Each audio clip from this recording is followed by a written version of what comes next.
bumi nggak ada damai, di dunia nggak ada damai.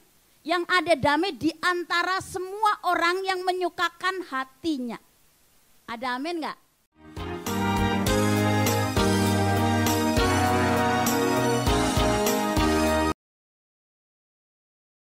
Saya percaya senyuman Natal ya, saudara ngikutin, nggak peduli musimnya, nggak peduli dinginnya kayak apa gitu ya. Selama ada Yesus, pasti semua akan hangat. Amin. Jadi hari ini mendengar firman Tuhan yang menjadi visi tema Natal umum GBI. Kita lihat ya firman Tuhannya. Saudara yang punya Alkitab, kalau tidak terlalu jelas, boleh buka Alkitabnya, boleh buka kitab sucimu, boleh buka tablet sucimu ya. Ayo kita baca sama-sama. 1, 2, 3. Kemuliaan bagi Allah di tempat yang maha tinggi dan damai sejahtera di bumi di antara manusia yang berkenan kepadanya. Nah, saudaraku yang dikasihi oleh Tuhan, ini menjadi tema Natal ya, gereja Bethel seluruh. Bahkan seluruh Indonesia, gereja-gereja yang lain juga pakai tema ini, saudara. Jadi saya mau ajak saudara baca firman Tuhan dari Lukas 2 ayat 8 sampai 20, tapi dalam versi firman Allah yang hidup.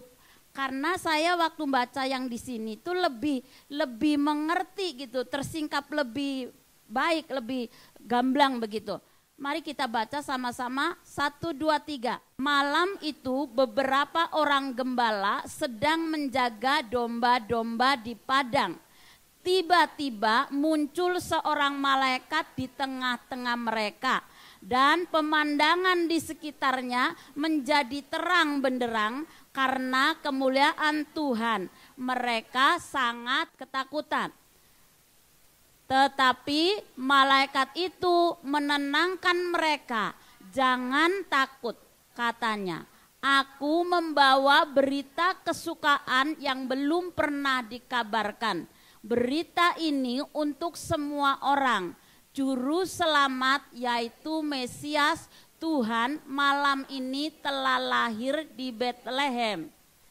Bagaimana cara mengenali dia? Kalian akan menjumpai seorang bayi terbungkus dengan selimut terbaring dalam palungan. Tiba-tiba malaikat itu disertai oleh sejumlah besar malaikat, yaitu bala tentara surga yang menyanyi memuji-muji Allah. Kemuliaan bagi Allah di tempat yang tertinggi dan damai di bumi bagi semua orang yang menyukakan hatinya. Setelah bala tentara malaikat itu kembali ke surga, gembala-gembala itu berkata, "Mari kita pergi ke Bethlehem. Mari kita lihat keajaiban yang telah terjadi yang sudah diberitahukan Tuhan kepada kita." Saudaraku yang dikasih oleh Tuhan, saya mau fokus di dalam tema tadi ya, kemuliaan bagi Allah di tempat yang maha tinggi dan damai sejahtera di bumi di antara manusia yang berkenan. Tuhan di sini dikatakan tidak bilang bahwa damai sejahtera di bumi tok ya, tapi ada dilanjutkan di antara manusia yang berkenan. Nah, saudaraku, jadi saudaraku kalau mau cari damai, ya kalau mau cari damai tidak ada di bumi. Di bumi nggak ada damai. Tapi ada di antara orang yang berkenan. Oke, tadi saya lihat kembali ke yang firman Allah yang hidup. Yang bagian ayat 20 ayat 14 sampai 15-nya. Di sini katakan ya, kemuliaan bagi Allah di tempat yang tertinggi dan damai di bumi bagi semua orang yang menyukakan hatinya. Nah, tadi di terjemahan baru berkenan. Jadi menyukakan nih ya saudara. Jadi kau gak akan temuin damai dimanapun. Di bumi gak ada damai, di dunia gak ada damai. Yang ada damai di antara semua orang yang menyukakan hatinya. Ada amin gak? Oke, jadi waktu Ada 3 hukum saudaraku untuk mengalami, nggak ada di slide, jadi saudara dengarkan saja apa yang saya ngomong. 3 hukum mengalami damai sejahtera. Yang pertama, itu hukum pertama, Yesaya 53, saudara boleh catat ayat 1-12. Damai sejahtera itu hanya ada di dalam Yesus Kristus. Ayat 5 dikatakan Yesaya 53, tetapi dia tertikam oleh pemberontakan kita, dia diremukkan oleh karena kejahatan kita, ganjaran yang mendatangkan keselamatan bagi kita ditimpakan kepadanya, dan oleh bilur-bilurnya kita menjadi sembuh. Jadi hukum yang pertama untuk mengalami damai sejahtera Kristus itu hanya ada dalam Yesus. Enggak ada dalam dunia, enggak ada dalam bumi. Semua di bumi gonjang ganjing, tidak ada damai. Ada amin enggak? Hanya ada dalam Yesus. Hanya ada di dalam Yesus. Kenapa? Karena Yesus telah datang, lahir ke bumi, kemudian menyediakan hidupnya, mati di atas kayu salib, tertikam dan semua untuk apa? Mendamaikan saudara dan saya. Saudara pernah cari damai kemanapun, saudara? Saudara pernah saudara kehilangan damai enggak? Nah, saudaraku, jadi yang pertama untuk mengalami damai sejahtera ini satu, pegang baik, hanya ada dalam Yesus. Kemana kau akan cari damai, tidak akan temukan. Ya saudara mau pakai obat, pakai penenang, gak akan ada damai. Gak akan temuin damai. Hanya satu, karena apa? Yesus adalah Raja Damai. Amin. Oke, jadi untuk mengerti damai sejahtera di bumi di antara manusia yang berkenan, saudara harus tangkap satu, hanya Yesus Raja Damai. Hanya tinggal di dalam Yesus Kristus, engkau akan memiliki damai. Amin. Oke, yang hukum yang kedua ya untuk mengalami damai sejahtera itu ada Ibrani 12 ayat 14. Berusahalah hidup damai dengan semua orang dan kejarlah kekudusan, sebab tanpa kekudusan tidak seorang pun dapat melihat Tuhan. Jadi hukum kedua, di mana ada kekudusan, di situ ada damai sejahtera. Jadi saudaraku, kalau mau ngalamin damai sejahtera Natal Yesus Kristus di dalam hati kita, mau tidak mau saudara harus hidup kudus. Gak mungkin orang yang hidup di dalam dosa kau akan damai. Setuju gak? Nah saudaraku, jadi kalau mau ngalami damai sejahtera, mau gak mau, Tuhan bilang kamu tanpa damai sejahtera kamu gak akan lihat Tuhan. Tanpa kamu hidup dalam kebenaran kamu gak ngelihat Tuhan. Ada amin gak? Jadi waktu kita Natal, merenungkan Natal nih Yesus lahir di hati kita sebagai juru selamat, sebagai Raja Damai. Ya, periksa hidup kita masing-masing. Kalau kamu sedang jatuh dalam dosa, kamu kan kehilangan damai. Kamu hidup gak benar, damai akan hilang. Selama kita hidup dalam kebenaran dan menjaga kekudusan, damai itu akan kembali. Damai itu akan tinggal dalam hidup kita. Oke, ada hukum yang ketiga terakhir ya. Hukum ketiga untuk mengalami damai sejahtera. Yang baik dan yang jahat adalah lawan yang tak dapat disatukan. Jadi saudaraku, Matius 10 ayat 34. Jangan kamu menyangka bahwa aku datang untuk membawa damai di atas bumi. Aku datang bukan untuk membawa damai melainkan pedang. Semakin kamu saudara dan saya hidup dalam kebenaran dan kekudusan, semakin banyak orang tidak menyukai kita. Setan tidak menyukai kita hidup dalam kebenaran. Setan tidak suka hidup kita dalam kekudusan.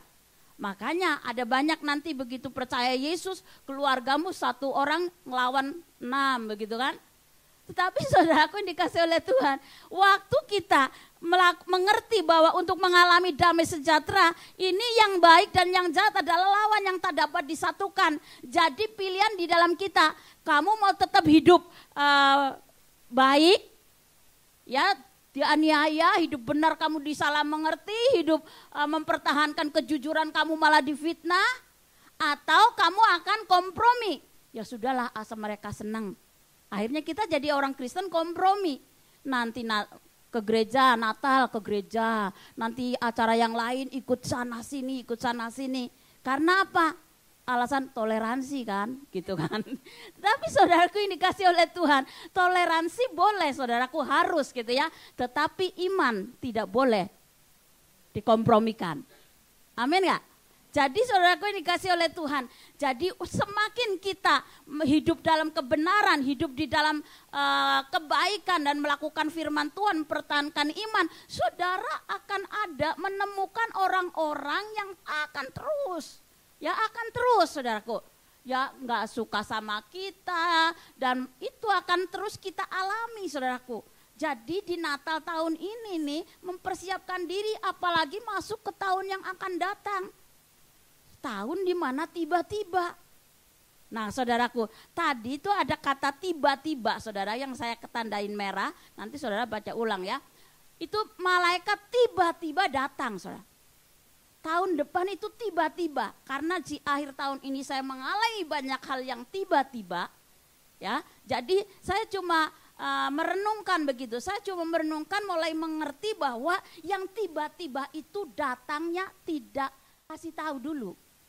Benar nggak? Entah itu tiba-tiba yang menyenangkan, entah itu tiba-tiba yang tidak menyenangkan, tidak ada kata permisi ketuk-ketuk pintu, tok-tok-tok, permisi penderitaan mau datang, enggak kan? Yang namanya tiba-tiba, makanya saudara dan saya, kita harus menyiapkan untuk hal ini. Entah itu tiba-tiba baik, tiba-tiba senang, tiba-tiba sedih, tiba-tiba menderita, itu pun kita harus siap. Ada amin enggak? Dan saya percaya di ruangan ini kan kita nih jadi orang Kristen yang sudah lama kan. Ada yang baru pertama Natal tahun ini adalah Natal pertama. Oh ada, satu orang, ada 2 orang, ada 3 orang di belakang. Berarti saudaraku Natal pertama di tahun ini, Anda ini. Tapi yang lain, saya ini sudah 28 kali, 28 tahun gitu ya. Dari 28 tahun sekali kan Natal? Ya jadi kan. Jadi kalau 28 tahun berarti 28 kali saya Natalan. Ya, jadi saudaraku, waktu kita ngalami Natal terus kemudian mulai merenungkan kembali, mengalami damai itu yang kita harus jaga dari hari ke hari, tahun ke tahun yang lewat, yang kita lewati, bahkan tahun-tahun yang akan kita hadapi, ini damai Allah yang tinggal dalam hati kita tidak boleh tergeser oleh keadaan, oleh situasi, oleh gonjang-ganjing negara kita gitu ya. Tetapi saudaraku yang dikasih oleh Tuhan, waktu kita pegang 3 hukum untuk mengalami damai sejahtera tadi. Yang pertama, tadi itu damai sejahtera hanya ada dalam Yesus. Yang kedua, di mana ada kekudusan, di situ ada damai sejahtera. Yang ketiga, yang baik dan yang jahat adalah lawan yang tak dapat disatukan. Saudaraku yang dikasih oleh Tuhan, sekarang saya mau kembali kepada lihat respon para gembala di dalam Lukas 2 ayat 16 sampai 17 nih. Mereka cepat-cepat berangkat ke sana dan menjumpai Maria dan Yusuf. Bayi itu pun tampak berbaring di palungan. Jadi waktu malaikat memberitahu bahwa Raja Damai itu lahir, saudaraku, mereka gerak cepat, saudara. Ya, jadi enggak ada orang Kristen yang lelet-lelet begitu ya. Apalagi sekarang tuh lagi di imbok kita semua harus gerak cepat. Begitu mendengar Raja Damai lahir, ini para malaikat ini, para gembala ini gerak cepat, saudara. Jadi saudaraku yang dikasih oleh Tuhan, saya ini untuk Kak Feli kan minggu lalu ngomong khotbah juga tentang ini. Jadi gembala ini waktu mendengar pesan malaikat bahwa Kristus lahir di Bethlehem, mereka mulai siap-siap, saudara. Nah, saudara, yang saya mau ngomong, saya ajak gercep nih, saudara. Jadi semalam itu saya terima chat ya, saudara. Sama chat ada orang pengen kenal Tuhan. Saya dari agama lain, Kak. Saya pengen kenal Yesus. Saya pengen ikut Yesus. Nah, komunikasi, ternyata saudaraku, ini tim penerobos ibadah pagi, saudaraku, yang sudah nabur ke sana. Ya, daerah Saiwanho. Ya, di sana ada pemilik toko Sahabat. Nah, disambungkanlah ke saya. Belum tahu, belum baca Alkitab, belum pernah ibadah, saudaraku ya. Jadi saya janji sama beliau bahwa saya sore ini akan temui mereka untuk mengarahkan apa yang harus dia lakukan waktu mau ikut Yesus. Nah saudaraku yang dikasih oleh Tuhan, waktu saya mulai dengar kayak gitu, saya ingat terngiang kafeli khotbah kemarin, bahwa ketika para gembala itu mendengar berita kelahiran Yesus Kristus, mereka geraknya cepat sekali. Jadi saya bilang, oh iya ya Tuhan, besok saya akan langsung temui, kalau dia yang belum bisa datang ke sini, saya yang akan datengin. Amin. Jadi begitu saya mulai bergerak seperti itu, saudaraku, saya di dalam hati saya tuh ngerasakan begitu. Dalam hati saya tuh ngerasakan bahwa apa yang sedang Tuhan nyatakan kepada hamba-hamba Tuhan yang lain, bahwa ini tahun-tahun di mana akan ada banyak orang mengalami perjumpaan pribadi dengan Tuhan. Saya bilang, oh sampean dipilih oleh Tuhan. Dan dia bilang gini, iya loh Kak, saya ini sudah ketemu Yesus katanya 2 kali. Ditemu Yesus 2 kali, saudara. Tapi belum menyerah-menyerah. Tapi Natal kali ini dia menyerahkan diri. Amin. Nah saudaraku yang dikasih oleh Tuhan, saya percaya ini bukan cuma 1-2 ini yang saya mulai kerap kali ngalamin gitu ya. Tetapi ke depan ini saudaraku, itu alirannya makin deras lah. Amin. Itu makin cepat orang-orang mengalami perjumpaan dengan Tuhan. Dan apa yang dicari? Yang dicari itu gereja kita. Dan ini anak yang menyambungkan, dia bilang, Mbak Kak, ini Mbak ini katanya dengar dari gereja yang ada di Indonesia, jangan datang ke gereja lain. Cari GBI Tinhau. Kamu datang ke sana, cari, karena ini anak tidak tahu, tidak kenal orang gereja, entah bagaimana Tuhan itu atur tuh sampai anak penerobos itu hadir ke sana. Nah jadi saudaraku dikasih oleh Tuhan, dan waktu yang dari Indonesia menyambungkan, memberikan informasi, lalu benar-benar masuk ke sini, saya cuma ngerti, benar ya, kita ternyata itu tim penerobos itu ternyata bergerak saling sambung menyambung, saudara. Ya saling melengkapi gitulah. Jadi ada yang menginjili, ada yang langsung menangkap, ada yang nanti memfollow up, begitu kan? Jadi saudaraku dikasih oleh Tuhan, kita menjadi respon gembala, kita harus berespon seperti ini. Jadi begitu dengar informasi, begitu dengar orang mau kenal Yesus, mau langsung orang mereka nggak mau kenal juga kita sodorin itu kan? Oke, jadi nggak heran kalau apa yang kita alami adalah hasil dari apa yang saudara doakan, saudara lakukan, tim penerobos bergerak, dan semua kita orang percaya punya tugas yang sama. Mari lakukan bagiannya masing-masing. Saya ditanya, tadi ada beberapa tim penerobos yang hubungin saya. Tadi saya tanya, siapa yang mau berangkat dengan saya? Yang satu ini, aku tugas itu. Terus saya ingat, ya sudah, begini aja. Kamu fokus di tugas kamu, saya fokus di tugas saya. Amin. Supaya apa? Semua bergerak bersama-sama, di bagiannya sama-sama, untuk apa? Yesus dipermuliakan. Ya kan? Yesus dimuliakan, untuk kemuliaan bagi nama Tuhan. Oke, kemudian yang berikutnya. Gembala-gembala itu menceritakan. Jadi waktu mereka bilang, ayo kita datang ke Bethlehem. Lalu mereka cerita kepada orang-orang yang ada di tempat itu, ya, telah terjadi apa yang dikatakan malaikat tentang anak itu. Jadi waktu para gembala ketemu dengan rombongannya Maria dan Yusuf kan, langsung dia cerita bahwa aku ditemui Pak malaikat di sana. Ya mengatakan begini, begitu. Dan sampai orang-orang di tempat itu dikatakan terheran-heran mendengar kata-kata para gembala. Ini tugas kita semua, respon gembala ini, kita tuh harus ceritakan apa yang kita alami. Amin. Mungkin ya tadi yang orang mau saya temuin, dia bilang aku ketemu Tuhan 2 kali. Nah saya percaya tim penerobos yang sudah masuk ke sana udah cerita tentang Tuhan dan doakan mereka, udah doain orang-orang itu, dan saya percaya hari ini saya diberi kesempatan, dibuka pintunya, masuk. Amin. Jadi saudara dikasih oleh Tuhan, waktu kita menceritakan apa yang saudara alami, saya percaya setiap kita itu punya pengalaman pribadi dengan Tuhan. Kalau saudara nggak punya pengalaman dengan Tuhan, nggak mungkin saudara ada di sini. Amin. Masalahnya nggak banyak orang yang mau cerita tentang Tuhan. Cukup aku damai aku ngalamin. Cukup aku Natalan sendiri. Tapi saudara, di sini tidak ada.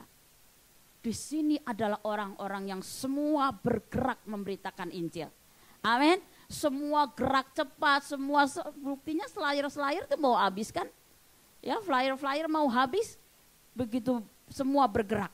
Nah, saudaraku yang berikutnya, tadi semua orang yang mendengar cerita para gembala itu terheran-heran. Sekarang belajar dari Maria ya.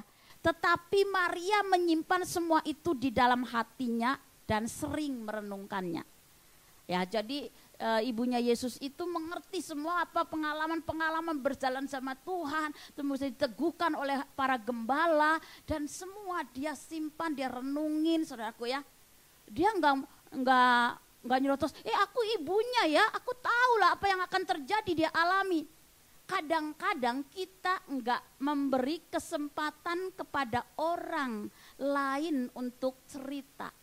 Karena apa? Kebanyakan dari kita itu sulit untuk mendengarkan. Banyak dari antara kita cuma mau didengarkan. Kita bertobat. Amin. Sama-sama bertobat. Yuk berikan kesempatan kepada orang-orang yang akan cerita kebaikan Tuhan dalam hidupnya. Biarkan dia cerita. Waktu kita orang memberikan kesempatan orang itu cerita sama kita, kita buka telinga, kita sediakan waktu. Saya percaya bukan cuma orang itu akan bersuka cita ngalami lebih lagi dengan Tuhan, tapi kita juga pasti akan ketularan. Amin ya. Saya senang sekali selama 27 tahun ini di Hong Kong ya, karena saya banyak bergaul nggak cuma dengan orang-orang lama, saudara, tapi juga anak-anak baru gitu ya. Orang-orang baru yang cintanya masih berkobar-kobar sama Tuhan, dan itu ternyata begitu saya merenungkan itu, ternyata itu berdampak buat saya gitu. Berdampak kenapa? Karena saya memberi kesempatan pada orang-orang baru, pengalaman-pengalaman mereka, akhirnya apa? Semangat mereka, cinta mereka, gairah mereka itu menyulut saya kembali. Makanya bertahan gitu, saudara. Bertahan, terus buka untuk mendengarkan kesaksian-kesaksian orang-orang yang baru ketemu Tuhan. Saya percaya waktu itu kita lakukan, saudaraku, kita renungin. Tuhan Yesus, Tuhan lagi dahsyat nih orang ngubah-ngubah orang gitu ya. Jadi saudaraku, mari kita lakukan apa yang respon daripada gembala, respon daripada Bunda Maria, saudaraku ya. Agar apa? Natal ini saudaraku, kemuliaan bagi Allah di tempat yang tertinggi. Gitu ya. Kemudian gembala-gembala itu kembali kepada domba-domba mereka di padang. Mereka memuji-muji Allah karena telah mendapat kunjungan para malaikat dan telah melihat anak itu seperti yang telah diberitahukan malaikat kepada mereka. Jadi apa saudaraku, respon para gembala dan Maria harus jadi respon kita. Ya, jadi waktu kita mendengar, ya, waktu mendengar nih ada orang terima Yesus, orang ketemu Yesus, gerceplah, buka telingamu, dengarkan apa mereka punya. Kalau perlu, kalau mereka butuh arahan, kalau mereka butuh bimbingan, saya percaya itu adalah bagian kita. Amin. Menceritakan, merenungkan, mengucap syukur. Nah saudaraku, kemarin Jumat itu saya itu habis menara doa, saya tuh nggak bisa tidur saudaraku, bolak-balik sampai jam 2 tuh nggak tidur. Karena kedinginan iya, gitu ya, karena kedinginan iya, karena salah minum juga iya saudara. Udah sore saya minum Laica saudara. Akhirnya saya nggak bisa tidur malam itu, bolak-balik. Ini gimana sih ya? Saya coba nyalain audio Alkitab, saya coba dengerin YouTube, saudaraku nyala semua gitu ya. Tapi aku bolak-balik nggak bisa tidur. Akhirnya aku duduk, aku ngomong gini, Tuhan terima kasih ya, aku ini punya rumah gitu. Siapa sih? Kemarin saya sempat dengar bilang gini, aku ini nggak punya rumah Kak di Indonesia. Lah sama dong, saya juga nggak punya rumah. Ya, tetapi di Hong Kong Anda dan saya punya rumah kan? Punya tempat tinggal yang nyaman kan? Atau mungkin sebaliknya, Kak punya rumahku di Indonesia tuh magrong-magrong gedong yang di kampungku paling magrong begitu ya. Tapi saudaraku ternyata saudara kerja di Hong Kong nggak punya kamar sendiri, tidur di ruang tamu, beralaskan sofa. Nah coba kalau ada yang seperti itu kan saudaraku ya. Tetapi saudaraku waktu saya mulai mengucap syukur dengan keadaan yang saya alami. Tuhan saya nggak punya rumah kayak di Indonesia tapi kok saya tinggal di tempat yang mewah ini saudara. Saya mengucap syukur dong segala sesuatu saya bersyukur.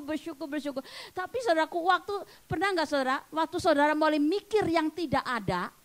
Terus kok mulai kehilangan damai. Mulai kenapa kamu nggak mikirin kamu aduh nggak punya rumah, bagaimana nanti masa tuaku, bagaimana nanti siapa yang ngerawatku begitu. Itu nanti saudara akan kehilangan damai saudara. Tetapi waktu malam itu saya nggak bisa tidur, saya mulai fokus aku ngucap syukur dengan yang ada. Jadi saya mulai ngucap syukur dengan semua yang ada, yang saya punya, saya ngucap syukur. Saya nggak mau mikir-mikir yang tidak ada, karena itu nggak perlu saya pikirkan kan. Tetapi kan ternyata kita suka mikirin yang tidak ada. Gitu ya, sehingga saudaraku menyusahkan dirinya sendiri. Tetapi saudara dikasih oleh Tuhan, kalau kita mau merenungkan di akhir tahun ini, yuk kita banyak mengucap syukur, yuk kita banyak merenungkan kebaikan-kebaikan Tuhan, yuk kita bersyukur untuk segala, bahkan yang enak, yang tidak enak pun kita mesti syukuri. Amin gak? Banyak mengucap syukur. Nah saudaraku waktu saya mulai mengucap syukur gitu, saya Natal tahun ini saya bersyukur banget karena di rumah itu kedatangan anak dan cucunya yang dulu saya jaga saudara ya. Saya jaga sejak bayi gitu, terus datang ke Hong Kong. Begitu datang ke Hong Kong kan sekarang udah usia 12 tahun saudara. 2 tahun yang lalu dia pindah ke Amerika dan waktu selama ada di rumah saudaraku, dia itu senang sekali saudara. Dia bersuka cita sampai kakek neneknya bilang, dia kemhoisam ge. Terus dia bilang gini, setiap kali saya masak gitu ya, setiap kali masak dia bilang humeya, huseka gitu ya.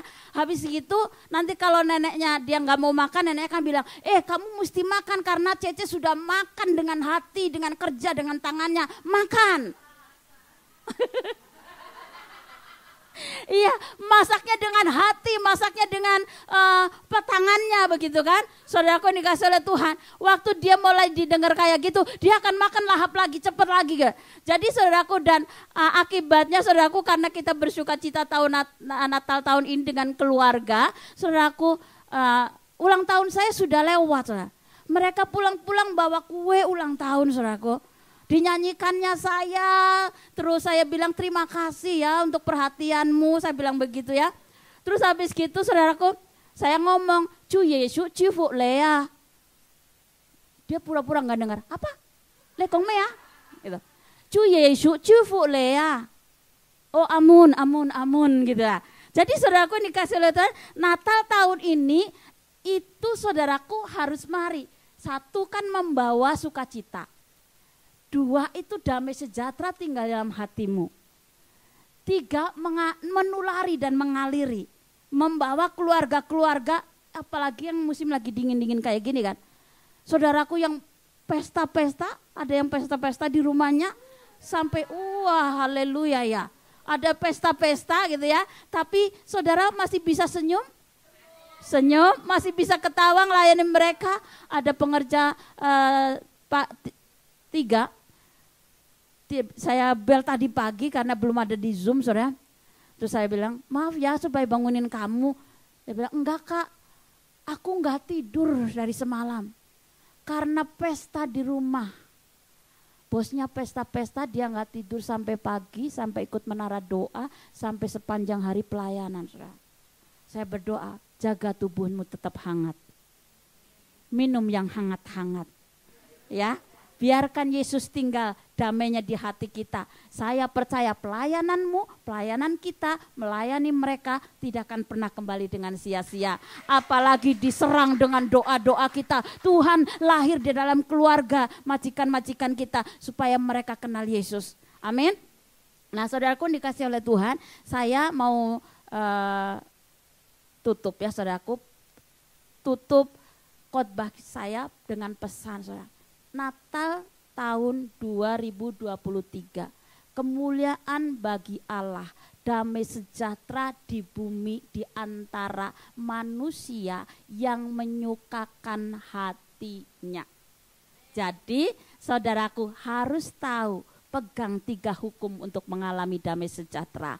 Lalu lakukan respon daripada gembala-gembala dan juga Ibunda Maria. Mari kita bersama-sama datang sama Tuhan.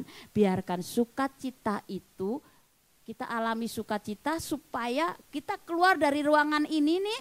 Saudaraku sampai menutup tahun kita tulari sukacita damai sejahtera Natal karena Yesus ada di hati kita. Saya percaya kita semua akan dipakai oleh Tuhan untuk membawa damai.